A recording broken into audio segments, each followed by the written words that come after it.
देश का प्रधानमंत्री यूं कहता हम तू तड़ाक करके बात करते हैं। मुझे तो ये समझ में नहीं आता, उसे हिंदी नहीं आती, इन्हें इंग्लिश नहीं आती, तो तू तड़ाक वाली भाषा कौन सी है? मुझे ये राष्ट्रपति ओबामा जब मुझे मिले तो वो भी सबसे पहले मेरे से इसी के में उलझ गए। बोले मोदी जी क्यों ऐसा करते हैं? बोले हम दोनों अच्छे दोस्त हैं जी, तू तारीख करके बुलाते हैं एक दूसरे को। ट्रम्प का जवाब नहीं है इनके पास। देखो आज ये देखिए ट्रम्प क्या कह रहा। ट्रम्प कह रहा है कि जो देश के प्रधानमंत्री मोदी को मैंने कहा कि 24 घंटे में आप युद्ध रोक दो। देश का प्रधानमंत्री जो है 5 मिनट में रोक देता है, हथियार डाल देता है। मतलब सेना का मनोबल कैसा तोड़ रहा है। आज हम एक ऐसे मुद्दे पर चर्चा आपके सामने लाए हैं जिसने सबके कहीं ना कहीं उत्सुकता पैदा की हुई है, क्योंकि पिछले कुछ वर्षों की अगर देश की राजनीति की बात करें उसमें विपक्ष लगातार दो ऐसे उद्योगपति का नाम लेकर सरकार पर आरोप लगाता है जो विपक्ष कहता है कि इनके लाडले हैं, अंबानी और अडानी। आप भी लगातार सुनते होंगे, रोज ही सुनते होंगे, बल्कि ऐसी तमाम चर्चाएं अडानी अंबानी को लेकर देश की राजनीति में हमेशा मुख्य भूमिका निभाती रहती है। ऐसे में कुछ दिन पहले अनिल अंबानी जो मुकेश अंबानी के छोटे भाई हैं, उनके ठिकानों पर रेड पड़ती है, और ये रेड केवल कुछ ठिकानों तक सीमित नहीं आती है, घर पर भी रेड पड़ती है। तो आखिर में सवाल ये उठता है, अनिल अंबानी जिसके आर्थिक अनियमितताओं को लेकर पिछले 8-9 साल से फाइलें वो धूल फाक रही थी, उसमें अचानक वो जांच एजेंसी कैसे जागृत हो गई, कैसे एक्टिव हो गई कि अनिल अंबानी के ठिकानों पर रेड पड़ती है। और वहीं मुकेश अंबानी जो उनके बड़े भाई हैं और देश के जाने माने, दुनिया के जाने माने उद्योगपति हैं, देश के सबसे अमीर आदमी कहे जाते हैं मुकेश अंबानी, उनके बेटे अनंत अंबानी का जो जू है वनतारा, जिसमें प्राइम मिनिस्टर खुद विजिट कर चुके हैं, खुद फोटो शूट करवा चुके हैं, उसकी जांच को लेकर भी तमाम बातें सामने आ रही हैं। तो ऐसे में सवाल ये उठता है कि जो इतने बड़े उद्योग घराना देश का, उसके क्या सरकार नाराज़ हो गई है? क्योंकि लगातार विपक्ष आरोप लगाता है कि अडानी अंबानी आंखों के तारे हैं प्रधानमंत्री मोदी के। ऐसे में अंबानी परिवार को लेकर जो बातें सामने आ रही हैं उसके पीछे कौन से कारण हैं? क्या कुछ खटपट की खबरें हैं इसके पीछे, या अडानी अंबानी के में वर्चस्व की जंग इसके पीछे? क्या लगता है? इन बातों पर चर्चा करने के हमारे साथ देश के बहुत ही वरिष्ठ पत्रकार इस चर्चा में शामिल हैं। उनका परिचय आप सबसे करा देता हूँ। हमारे साथ जगमोहन शाकाल जी हैं, बहुत ही सीनियर जर्नलिस्ट हैं। तो जगमोहन जी, क्या लगता है आपको इस पूरे घटनाक्रम के पीछे? क्योंकि कोई सोच नहीं रहा था पिछले कुछ वर्षों की अगर बात करें कि अंबानी परिवार पे भी रेड हो सकती है, चाहे वो अनिल अंबानी के ठिकानों पर हुई हो। इसके पीछे कौन सी आप इस चीज़ों को देखते हैं? क्योंकि 8-9 साल से वो फाइलें धूल फाक रही थी, ऐसे में अचानक से एजेंसियों का जागृत हो जाना, क्या लगता है आपको? देखिए प्रशांत जी, वास्तव में क्या है, देश में अगर बात करूं तो देश को इस समय जो कॉर्पोरेट हाउस, कॉर्पोरेट घराने चला रहे थे, जैसी चर्चा आम होती है, और उसमें मुख्य क्या कौन होते? अडानी और अंबानी। पूरे देश के अंदर, अगर पूरे विदेश में कहीं भी अगर प्रधानमंत्री मोदी गए थे तो कहीं ना कहीं ये कहा जाता है अडानी और अंबानी को लाभ देने के लिए गए थे। जैसे कि पाकिस्तान में बिरयानी खाने गए थे तो कहीं ना कहीं अडानी का जो अंबानी का जो प्रोजेक्ट था तेल का, उसके लिए वो गए थे। मतलब ये चर्चा रहती है, जहाँ भी प्रधानमंत्री जाते हैं अडानी अंबानी को साथ लेके जाते हैं, और कॉर्पोरेट हाउस को फायदा पहुंचाने के लिए किसी भी देश में जो यात्राएं करते हैं प्रधानमंत्री जी, तो उनको पहुंचाने के लिए, देश के फायदे के लिए नहीं जाते। जो अब जिस समय ये चल रहा है कि 2 बेटे इनके हैं, एक अडानी और अंबानी। अब बात दोनों बहुत प्यारे बच्चे थे, अब इन प्यारे बच्चों को कहीं ना कहीं झगड़ा शुरू हो गया है, तो इनका झगड़ा कहीं ना कहीं देश को बर्बाद करके छोड़ेगा। उसका कारण क्या है? अब पिता के लिए, दोनों बच्चे के लिए छोड़ना बड़ा मुश्किल हो गया, संकट आ गया है इस समय देश के प्रधानमंत्री को, वो अडानी के साथ रहे या अंबानी के साथ रहे। तो कहीं ना कहीं जो है अडानी को बहुत सारा सपोर्ट करने के लिए कहीं ना कहीं अंबानी पर ये पूरा प्लानिंग की जा रही है। जिस प्रकार से आप ये देखिए, अनिल अंबानी को जो मतलब सुरक्षा से कोई मतलब नहीं, जिसने साइकिल भी नहीं बनाई उसे राफेल बनाने के लिए आपने कॉन्ट्रैक्ट दे दिया।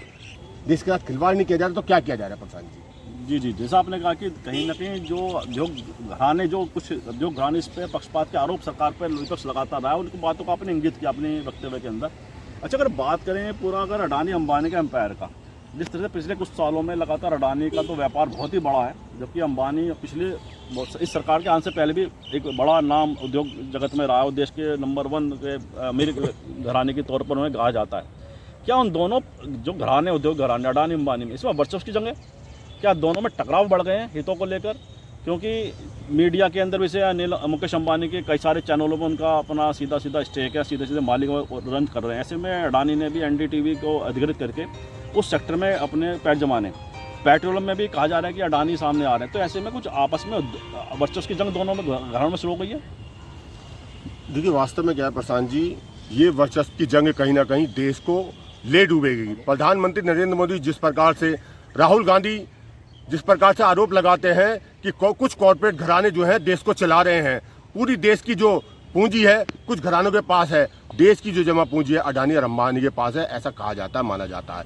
लेकिन जिस प्रकार से अडानी और अंबानी की जंग जो शुरू हुई है उसमें मोदी के लिए बहुत बड़ा संकट आन पड़ा है। अब समस्या ये है जो जितना भी पैसा अडानी और अंबानी को कंपनी को लगाया गया है, अब विदेशी फंड भी जो सरकार है, जो आपको मैं बता दूं, इस समय जो अडानी को जो पैसा देश से मिलता था उसके अलावा विदेश से जो पैसा मिलता था उस पर भी रोक लगा दी गई है। विदेश से भी अडानी को पैसा अब जो बैंक से जो उधार मिलता था उस पर भी रोक लगा दी गई है। तो कहीं ना कहीं इस समय अडानी के साथ बहुत बड़ा संकट है। और देश के प्रधानमंत्री कहीं ना कहीं जो वार चल रहा है ना, अमेरिका से जो वार चल रहा है 25% और 50% का, ये भी कॉर्पोरेट वार है। कहीं ना कहीं अडानी और अंबानी इसके सूत्रधार होंगे।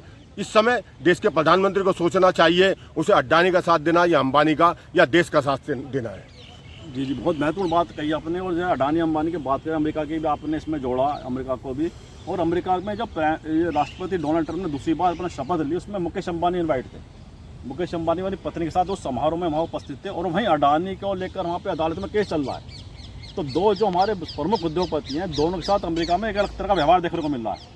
एक तो उनके राजकीय अतिथि के तौर पर मुकेश अंबानी शामिल हो रहे हैं उनके शपथ ग्रहण समारोह में डोनाल्ड ट्रंप के, और वहीं अडानी वहाँ पे अदालत की कहीं ना कहीं उसमें फंदे में अटके हुए हैं। तो ये क्या कहानी लगती है आपको? देखिए प्रशांत जी, वास्तव में जिस प्रकार से शपथ ग्रहण समारोह में अंबानी जाते हैं, अडानी नहीं दिखाई देते, देश के प्रधानमंत्री भी नहीं दिखाई देते हैं उस पूरे उसमें, तो कहीं ना कहीं जिस प्रकार से अब ऑपरेशन सिंदूर हो, हिंदुस्तान पाकिस्तान का युद्ध हो या 50% टैरिफ की बात हो, तो इस समय मोदी खामोश सिर्फ इसलिए है, तो इसी वजह से दबाया जा रहा है, इसलिए वो खामोश है। अडानी को व्यापार को बचाने के लिए, अडानी के एम्पायर को बचाने के लिए देश के प्रधानमंत्री खामोश लगते हैं। और वास्तव में जो कहीं ना कहीं खामियाजा हो रहा है अडानी की वजह से हो रहा है इस देश के अंदर। जी जी। अच्छा, जो मुद्दे हैं लगातार आम आदमी के मन में भी बड़ी जिज्ञासा है इन सब विषयों को लेकर कि विपक्ष जो आरोप लगाता है कि प्रधानमंत्री उस तरह से उसका खंडन क्यों नहीं करते हैं। ये बड़े विषय हैं, चाहे उसमें सच क्या है झूठ क्या है, क्योंकि विपक्ष और विपक्ष के बीच में केवल आरोप तक ये पूरी कहानी मतलब पूरी जंग लगी हुई है। लेकिन जो उसके सच है क्या झूठ है वो सामने देश के सामने नहीं आ रहा है। तो ऐसे में क्या लगता है कि आपको सरकार को इसका स्पष्ट रूप से खंडन करना चाहिए जो विपक्ष आरोप लगाता है, या इसमें कुछ ऐसी चीज़ें सामने आनी चाहिए जिससे कि पता चले कि आखिरकार सरकार चुप क्यों इन चीज़ों के पीछे। तो ये जो स्पष्टवादिता है सरकार को रखनी चाहिए अपने सामने। आम आदमी के मन में जो क्वेश्चन उठ रहे हैं इन बातों को लेकर, विपक्ष के आरोपों को लेकर, उस पर सरकार को बोलना चाहिए, जवाब देना चाहिए स्पष्ट तौर पर। सरकार के साथ बड़ी समस्या है इस समय, प्रधानमंत्री का समस्या है, कारण है कहीं ना कहीं अमेरिका से कोई बहुत सारी चीज़ें व्यवस्था जुड़ी हुई हैं।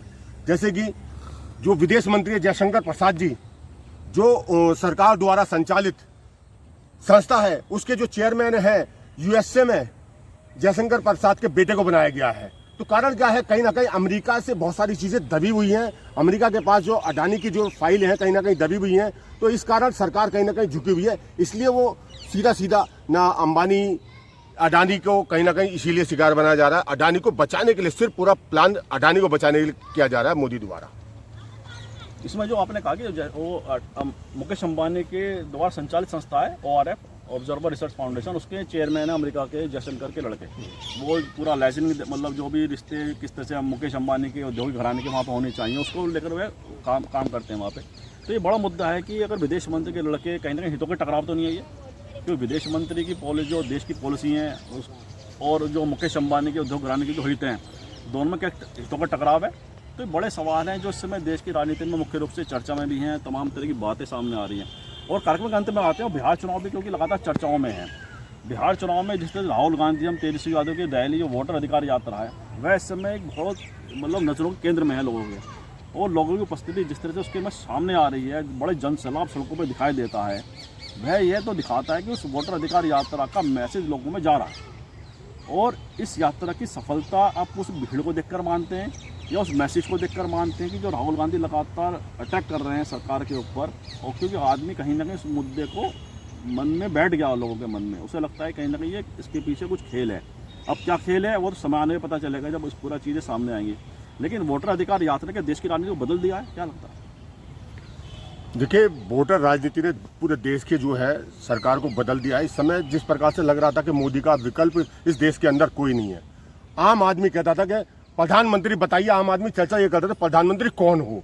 अब देश की जनता कहीं ना कहीं मानने लगी है, स्वयं मानने लगी है कि देश का प्रधानमंत्री योग्य जो व्यक्ति कहीं ना कहीं राहुल गांधी प्रतिनिधित्व कर सकता है। और अब राहुल गांधी का अंदाज भी देखा है ना, तो उसका थोड़ा बड़ा अजीब लगा हमको।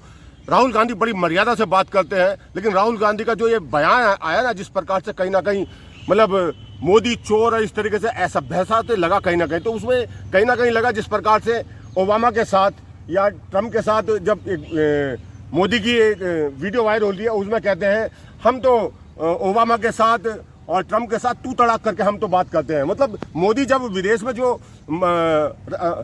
विदेश मंत्री विदेश में जब जाते हैं, अमेरिका में प्रधानमंत्री जाते हैं, तो कहते हैं वहाँ तो हम याराना कि डोनाल्ड माय दोस्त, डोनाल्ड माय फ्रेंड, तू तड़ाक करके बात करते हैं। देश के प्रधानमंत्री इस तरह की भाषा का प्रयोग करते हैं, तो बड़ा मजाक सा लगता है। और ये राहुल गांधी का जो ये वीडियो था, इसे देख के कहीं ना कहीं पीड़ा भी हुई, लेकिन लगता है वो अंदाज वो उसी का, जब प्रधानमंत्री जाते हैं तो कहते हैं वहाँ तो हम याराना कि डोनाल्ड माय दोस्त, डोनाल्ड माय फ्रेंड, तू तड़ाक करके बात करते हैं। देश के प्रधानमंत्री इस तरह की भाषा का प्रयोग करते हैं, तो बड़ा मजाक सा लगता है। और ये राहुल गांधी का जो ये वीडियो था, इसे देख के कहीं ना कहीं पीड़ा भी हुई, लेकिन लगता है वो अंदाज वो उसी का, जब भाषा जो पसंदी जब मोदी जी करते हैं, तो आगामी मुझे लगता है कहीं ना कहीं देश के प्रधानमंत्री जो राहुल गांधी जी लगते हैं, तो उनकी भाषा मेरे ख्याल से ठीक भी है।